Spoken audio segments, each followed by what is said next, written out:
Domestic violence against women is everyone's issue. What is domestic violence?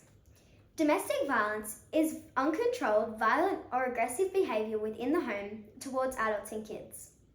Over 3.6 million Australians are affected by domestic violence, and out of that 3.6 million, 2.7 million are women.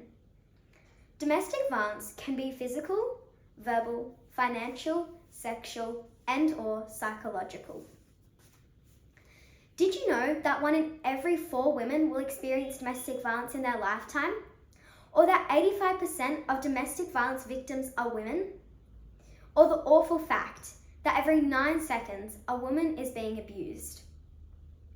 We all have the right to feel safe and respected and live our lives free from violence. Domestic violence can violate this right, and this is not okay. My mum works at a school in Iraq where she supports students and their families with well-being. Right now she's supporting a girl only a few years younger than me who is experiencing the trauma of domestic violence. For the purpose of this speech, we will call her Sarah. For many years, Sarah's father has physically, verbally, emotionally, and financially abused the family. Sarah and her 2 sisters locked themselves in their rooms at night to escape. When one of the sisters called the police, her fathers kicked her out of home. She was forced to leave high school at 16, and she now lives in community housing with strangers. Her mother has no access to money, making it hard for her to leave. Sarah comes to school hungry, traumatized, unable to learn and make friends. And this is only one of many stories. But what if Sarah's mum is able to leave? Then will they be safe? It is well known that over 70% of domestic violence cases happen after the victim has ended the relationship and escaped. A well-known case is the death of Hannah Clark and her 3 children caused by her husband Baxter. On the 19th of February 2020, Hannah was driving their children to school when Baxter drenched the interior of the car with petrol and set it alight.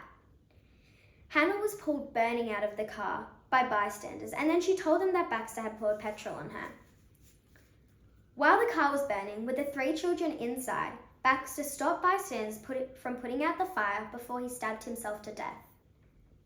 Hannah was rushed to the Royal Brisbane Hospital with burns to 97% of her body, but later on died. These are only 2 of millions of cases of domestic violence. So what can you do?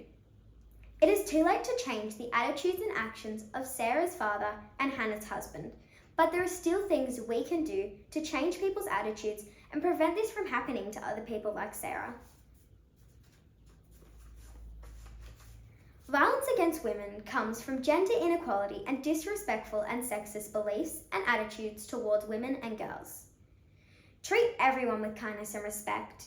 You can participate in programs that promote respectful relationships, like the school ballroom dancing program. You could also participate in events which increase awareness of domestic violence, like White Ribbon Day. But most importantly, use your voice. If you see boys in your playground or just anywhere in general saying disrespectful things to girls or hurting them, call out, speak out, and help out. Use your voice and tell them that what they are doing is wrong and the attitudes and violence must stop. And then make sure the victim is okay. Your voice and your words matter because our generation has the power to make a change and stop domestic violence, and it all starts now. Let's stop it at the start. Domestic violence against women is everyone's issue.